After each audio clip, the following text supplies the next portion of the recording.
All right, every Monday we do a deep dive into what your elected officials have been up to. And this weekend, Iowa lawmakers spent a marathon 30-plus hours in Des Moines working to wrap up this year's session. Finally, lawmakers have gavelled out after they passed a flurry of bills, including property tax reform. Here to help break things down for us is Dana Searles of our sister station, WOI in Des Moines. Dana, thanks for being back with us on another Monday. Let's start with the big one. Property taxes. Lawmakers have been working on this all session long. So what ended up in the final plan?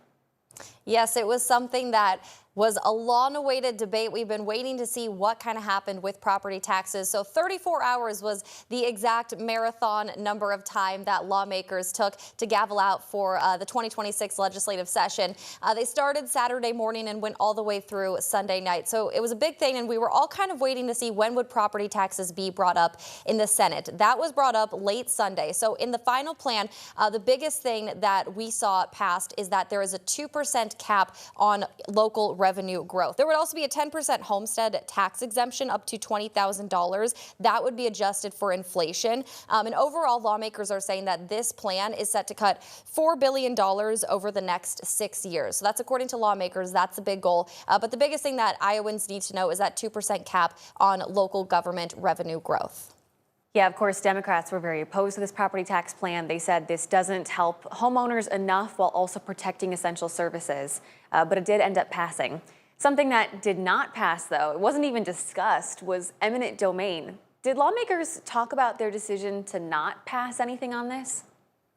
Yeah, so we didn't hear much on what was happening with eminent domain. Like I mentioned last week when we talked, lawmakers in the House pushed eminent domain legislation through very fast. I think it was day 1 or 2 of the legislative session. They passed it through their chamber and moved it onto the Senate, and we hadn't seen anything since. Throughout the session, we heard from Senate Republicans saying they were having conversations. Landowners have been having a lot of press conferences at the state capitol advocating for landowner protections from eminent domain and carbon capture pipelines. But ultimately, we never saw that be brought to the floor. We heard that there were conversations going on. That was according to Senate Majority Leader Mike Clemish. He said he was having those conversations. But at the end of the day, we did see a lot of different policy proposals go through in those final 34 hours of the legislative session. But eminent domain was not brought up. And I believe this is the 3rd legislative session in a row that we have seen eminent domain fail. So that's pretty notable for landowners. And I want to note as well, a lot of Iowa's governor candidates on the Republican side, they have all come out and said they do not support eminent domain for carbon pipelines. So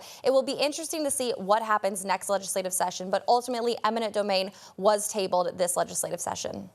On a national level, there's been a lot of movement on a possible federal ban on receiving abortion medication by mail. But while there's a lot of moving pieces here, I want to zoom in just on what Iowa lawmakers passed when it comes to medication abortion.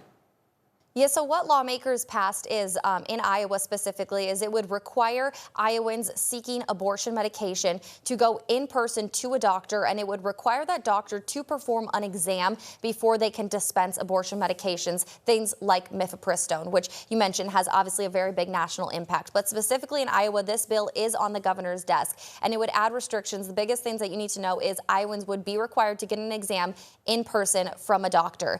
Additionally, any doctors who don't follow those requirements, or any doctors who do mail mifepristone or any abortion medications into the state, they would be subject to lawsuit damages. So like I mentioned, the biggest thing is that it can't be dispensed by mail anymore if this bill is signed into law by the governor. Well, something else that lawmakers passed has to do with income taxes and what it's going to take to possibly raise income taxes in the future. It's going to get a whole lot harder. What does this new bill say? So this bill is actually, it's a constitutional amendment, and what is required for a constitutional amendment is it has to pass through the legislature 2 consecutive legislative sessions. So this bill was actually passed through both chambers in 2025, and both chambers passed it again in 2026. Now what happens is Iowa voters will have their say on if they want to see this amend Iowa's constitution. So what exactly that this bill and constitutional amendment would do is it would require the Senate and the House, so overall the Iowa legislature, to have a supermajority in order to pass any raise on income or corporate taxes. So what that would do is it would require 2/3 majority vote, which could get interesting depending on what happens in the midterm elections. But this, I want to note that as much as this bill was passed through both chambers for 2 consecutive sessions, now it's up to Iowans. So Iowans get to decide if they want that to be in the Iowa Constitution and the Iowa Code. That will be on the November midterm ballot, and Iowans will vote yes or no on whether they want the Constitution to be amended. Dana, we could talk all day about all the stuff that happened this weekend in Des Moines, but I want to end on cancer, which is a huge hot button topic in Iowa. Iowa has some of the highest cancer rates in the nation, but lawmakers have now made some changes to a specific tax to hopefully help address this. What's going on?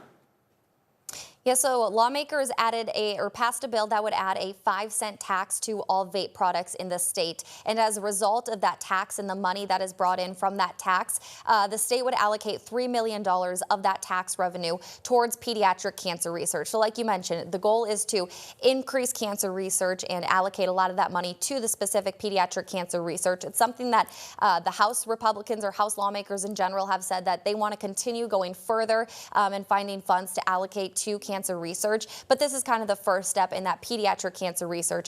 Dana, like we said, it was a long weekend. We could have talked all day about this. We'll check in with you next Monday for one last Politics Monday as this session has finally ended.